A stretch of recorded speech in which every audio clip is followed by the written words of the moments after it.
నమస్తే, welcome to star 9 news. నా పేరు కావ్య. ఇక బులెటిన్లోకి వెళితే 27వ వార్డు కౌన్సిలర్ అభ్యర్థిగా ఒక అవకాశం ఇవ్వండి, వార్డు అభివృద్ధి చేసి చూపిస్తా.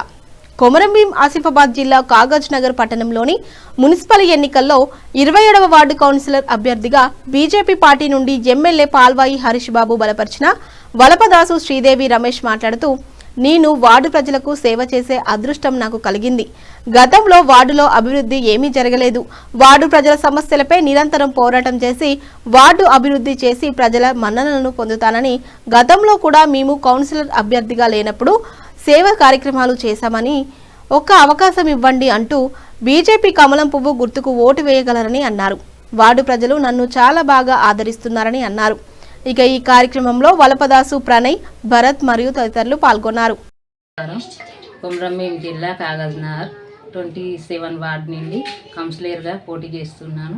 భారతీయ జనతా పార్టీ బీజేపీ అభ్యర్థిగా చేస్తున్నాను. వలపదాసు శ్రీదేవి 27వ వార్డు. 10 సంవత్సరాల పాలన ఏం అభివృద్ధి అయితే కాలేదు. ఇప్పుడు నేను కౌన్సిలర్గా నిలబడి పనులు చేస్తానని అందరికీ నేను మాట ఇస్తున్నాను. ఏడ చూసినా కానీ మురికాలు వలె, ఎక్కడ చూసినా చెత్తనే, నల్లాలు 3 రోజులకు ఒకసారి వస్తాయి. ఎప్పుడు ఏది చూసినా కానీ ఎక్కడ చెత్త అక్కడనే ఉంటుంది. 10 ఏళ్ల పరిపాలన మాత్రం ఏ మాత్రం రోడ్లు సాపు కాలే, ఎవ్వి నీట్గా లేవు, ఏ పనులు కాలే.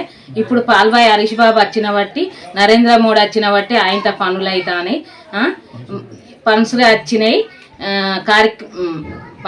కార్యక్రమాలు పనులు అన్నీ జరుగుతున్నాయి. ఇప్పుడు మళ్ళీ ప్రజలకు సేవ చేసుకుంటాను, అన్ని పనులు ముందటుండి చేస్తానని నేను మాట ఇస్తున్నాను.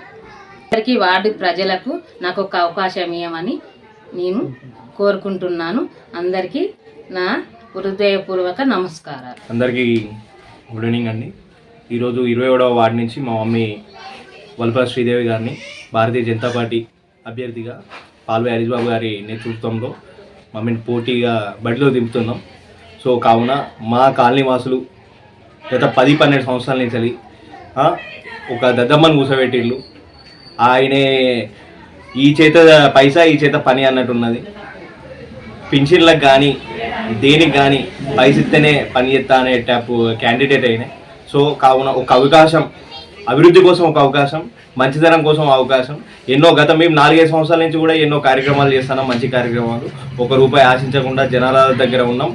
ఇప్పుడు కూడా జనాలకు ఒకటే కోరేది, మంచి జరగాలి అంటే భారతీయ జనతా పార్టీకి ఓటేసి మీరు గెలిపించాల్సిందిగా కోరుతున్నాము. Thank you.